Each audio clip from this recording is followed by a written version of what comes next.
এসএসসির second SLST exam হয়ে যাওয়ার পর একদম পরীক্ষার শেষ দিনে অর্থাৎ আজকে 14ই সেপ্টেম্বর মাননীয় পর্ষদ সভাপতি যখন সাংবাদিক সম্মেলন করছিলেন তিনি সেই সময় একটি ইম্পর্টেন্ট তথ্য দিয়ে দিলেন এবং যেটা গেজেট নোটিফিকেশনে উল্লেখও করা ছিল, কিন্তু সেই জায়গা থেকে বোঝার ভুল বা বোঝার অসুবিধার জন্য প্রত্যেকেরই মনে হচ্ছিল ইন্টারভিউয়ের আগে টিচিং এক্সপিরিয়েন্সের নাম্বারটা যোগ হবে না, পরবর্তী ক্ষেত্রে যোগ হবে ফাইনাল মেরিট লিস্টের সময়।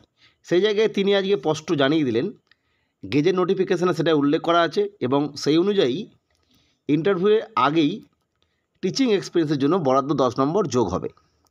এই জায়গাটা শোনার পর যে বিষয়টা প্রত্যেককে জানা দরকার সেটা হচ্ছে এটা হয়ে যাওয়ার জন্য কাট অফ, যেটা কাট অফ বলতে আউট অফ 80, অর্থাৎ ইন্টারভিউয়ে যাওয়ার জন্য যে কাট অফ দরকার সেই কাট অফে একটা ব্যাপক পরিবর্তন দেখা দেবে। এই বিষয়ে আমরা ডিটেলসে আলোচনা করব। তাই প্রত্যেককে প্রথমেই আমাদের এডুকেশন চ্যানেল শতবিশা এডুকেশনে ওয়েলকাম জানাচ্ছি এবং রিকোয়েস্ট করে রাখছি এই ধরনের আপডেট পেতে চ্যানেলটিকে সাবস্ক্রাইব করে রাখতে পারো এবং যদি আজকের ভিডিও ভালো লাগে তাহলে অবশ্যই ভিডিওটিকে লাইক করো। এই বিষয়টা কেন বলছি, কারণ এরপর কাট অফ অ্যাকচুয়ালি কত হবে বা কত যাবে সেটা কোনোভাবেই আর প্রেডিকশন করা সম্ভব নয়। এই বিষয়টা তোমরা যদি বোঝো তাহলে নিশ্চয়ই তোমরা বুঝতে পারবে।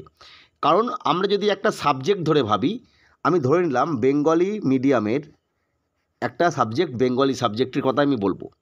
বেঙ্গলি সাবজেক্টে আমরা জানি general, SC, ST, pH, OBC এবং বিভিন্ন ক্যাটাগরি আছে।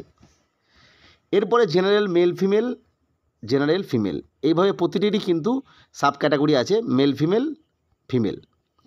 আমরা যেটা জানি সেটা হচ্ছে এই মুহূর্তে যে পরীক্ষাটা হয়ে গেছে 9, 10 বা 11, 12 যারই বলি না কেন, তার কোশ্চেনের লেভেলটা এবং বর্তমান সময়ের ভ্যাকেন্সিটা, অর্থাৎ বেঙ্গলি মিডিয়ামের বেঙ্গলি সাবজেক্টের জেনারেল মেল ফিমেলের ভ্যাকেন্সি কত সেটা আমরা জানি, ফিমেলের ভ্যাকেন্সি কত সেটা আমরা জানি, এসসি মেল ফিমেলের ভ্যাকেন্সি কত জানি, ফিমেলের ভ্যাকেন্সি সেটা জানি। কিন্তু এই যে 10 নম্বর পাবে এমন সংখ্যক কতজন আছে সেটা কিন্তু জানা সম্ভব নয় বেঙ্গলির ক্ষেত্রে। কারণ এই বেঙ্গলি সাবজেক্টের যারা শিক্ষক ছিলেন তাদের মধ্যে কেউ কেউ 9, 10-এ পড়াতেন, কেউ কেউ 11, 12-এ পড়াতেন। তারা প্রত্যেকেই কিন্তু বর্তমানে 9, 10-এর জন্য অ্যাপ্লাই করেছেন, আবার 11, 12-এর জন্য অ্যাপ্লাই করেছেন। ফলে সেই সংখ্যক কতটা সেটা আমরা জানি না। ফলে তারা বর্তমানে 9, 10 থেকে 11, 12-এ কেউ চাকরি করতে পারেন পরবর্তী ক্ষেত্রে যখন তিনি চাকরি পাবেন আর কি। আবার কেউ কেউ দেখা গেল 11, 12-এর ক্ষেত্রে অনেক দূরে হয়ে গিয়েছিল, পরবর্তী ক্ষেত্রে তিনি 9, 10-এ চলে আসতে চাইছেন, হয়তো কাছে পেয়ে গেল কাউন্সেলিংয়ের সময়, তিনি 9, 10-ও নিয়ে নিতে পারেন কারণ সার্ভিস কন্টিনিউ হবে। যাই হোক বিষয়টা, ফলে আমি যেটা বলতে চাইছি ঠিক এই যে জেনারেল মেল ফিমেলে ধরা যাক, আমি ধরে নিচ্ছি 500টা ভ্যাকেন্সি আছে। এই 500টার মধ্যে অ্যাকচুয়ালি কতজন 10 নম্বর পাবে সেইটা কিন্তু কেউ জানে না। ফলে বর্তমানে কাট অফ নির্ণয়ের ক্ষেত্রে এই 10 নম্বরটা ফ্যাক্টর হয়ে যাবে। তোমরা একটা সাধারণ বিষয় ভাবো, এরপরে 47 হয়তো কাট অফ ভাবা হচ্ছিল, মানে কাট অফ বলতে এখানে 47 রিটেনের কাট অফ বলছি। তারপরে সেই ছেলেটি হয়তো অ্যাকাডেমিকে 10 পাচ্ছে, টিচিং এক্সপিরিয়েন্সে 0 যেহেতু ফ্রেশ, তাহলে সে 57 পাচ্ছিল। 57 পেয়ে হয়তো সে ইন্টারভিউ ফেস করছিল, ডেমনস্ট্রেশনে যাচ্ছিল পূর্বের ধারণা অনুযায়ী। কিন্তু যেহেতু বর্তমানে 10 অ্যাড হওয়ার কথা চলে এসছে, ফলে এখানে 0 অ্যাড হচ্ছে, 57 হচ্ছে। কিন্তু অন্য একজন ক্যান্ডিডেট ইন সার্ভিস ছিলেন, তিনি ধরে নিচ্ছি 43 পেয়েছেন। কেউ কেউ হয়তো 49, 50, 51, 52 পেতেই পারেন, সেটা আলাদা ব্যাপার। তার সঙ্গে আমি ধরে নিলাম তিনি পূর্বে গ্র্যাজুয়েশন পাস করেছেন, সেই সময় যথেষ্ট হার্ড ছিল, 8 পেলেন এবং 10 অর্থাৎ 61 পেলেন, অর্থাৎ তিনি কিন্তু এগিয়ে গেলেন। ফলে যে 47 পেল বর্তমানে, তার জায়গায় অনেকটা কম পাওয়া ক্যান্ডিডেট কিন্তু তিনি এগিয়ে গেলেন। এবার এই যে 10 পাওয়া ক্যান্ডিডেট, আমি বারবার বলছি কতজন আছে সেটা কিন্তু কোন সাবজেক্টের কতজন, কোন ক্যাটাগরির কতজন সেটা কিন্তু কোনোভাবেই বলা সম্ভব নয় বা কেউ জানে না। কারণ আমি আবারও বলছি, যারা 9, 10-এর ক্যান্ডিডেট তারা যেমন 11, 12-এ পরীক্ষা দিয়েছেন, বা যারা 11, 12-এর টিচার ছিলেন তারাও 9, 10-এ পরীক্ষা দিয়েছেন। ফলে এই সংখ্যাটা বলা সম্ভব নয়। ফলে এই মুহূর্তে কাট অফ প্রেডিকশন করা একদমই অবাস্তব।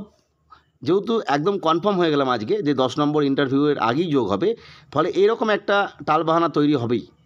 ফলে এইবার বিভিন্ন ক্যাটাগরির ক্ষেত্রে কাট অফের একটা তারতম্য তৈরি হবে, ব্যাপক পরিবর্তন ঘটে যাবে। কারণ কোনো কোনো ক্যাটাগরির ক্ষেত্রে দেখা যাবে এই ধরনের 10 পাওয়ার সংখ্যাটা খুব কম, সেক্ষেত্রে কাট অফটা একটু কম হয়ে যাবে। আবার কোনো কোনো ক্যাটাগরির ক্ষেত্রে দেখা যাবে এই 10 পাওয়ার সংখ্যাটা বেশি আছে, ফলে সেক্ষেত্রে কাট অফটা বেড়ে যাবে। এইভাবেই কিন্তু একটা গণ্ডগোল তৈরি হবে। ফলে এই মুহূর্তে কাট অফ নিয়ে কিন্তু একটা ধোঁয়াশা থেকেই গেল। আপাততভাবে তোমাদের একদম ফাইনাল আনসার কী এবং তারপরে ফাইনাল যে রেজাল্ট আর কি ইন্টারভিউর জন্য, সেটা না এলে কিন্তু তোমরা কেউই চিন্তামুক্ত হতে পারবে না। কারণ এই মুহূর্তে এই 10 নম্বরটাকে ধরে কাট অফ কত হবে এটা বলা কিন্তু খুবই অসাধ্য ব্যাপার। তবুও আমরা চেষ্টা করব বিভিন্ন সাবজেক্ট ওয়াইজ যদি তথ্য থাকে কোনোভাবে পাওয়া যায় যে কোন সাবজেক্টে কতজন টিচার আছেন ইন সার্ভিস টিচার, সেক্ষেত্রে বর্তমান যে ভ্যাকেন্সি সেই অনুযায়ী কতজন ওই ক্যাটাগরি থেকে যদি 10 নম্বর করে ধরা হয়, তাহলে সেই সংখ্যাটাকে বাদ দিয়ে বাকি যতটা থাকছে তাদের যদি আমরা একটা কাট অফ আলোচনা করি, সেক্ষেত্রে কত হতে পারে, এটা একটা কিন্তু ভালো রাস্তা। সেটা আমরা চেষ্টা করছি যে ওই সংখ্যাটাকে বাদ দিয়ে বাকি যেটা হয়তো 500টার মধ্যে দেখা গেল জেনারেল ক্যাটাগরির আছে হয়তো 200টা, তাহলে 300টার জন্য একটা কাট অফ আলাদা করে ভাবা যেতে পারে।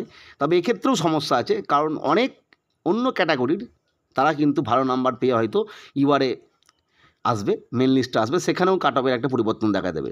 ফলে 10 নম্বর অ্যাড হওয়ার জন্য কিন্তু আমি আবারও বলছি কাট অফের ক্ষেত্রে একটা পরিবর্তন হবে। কোনো কোনো ক্যাটাগরির ক্ষেত্রে কাট অফ অনেকটা বেড়ে যাবে, তবে কোনো কোনো ক্যাটাগরির ক্ষেত্রে এই কাট অফটা যা বলা হচ্ছিল সেরকমই থাকতে পারে। যাই হোক, আজকে এই বিষয়টা আলোচনা করলাম। পরবর্তী আপডেটের জন্য চ্যানেলটিকে সাবস্ক্রাইব করে রেখো। ভিডিওটি দেখার জন্য প্রত্যেককে অসংখ্য ধন্যবাদ।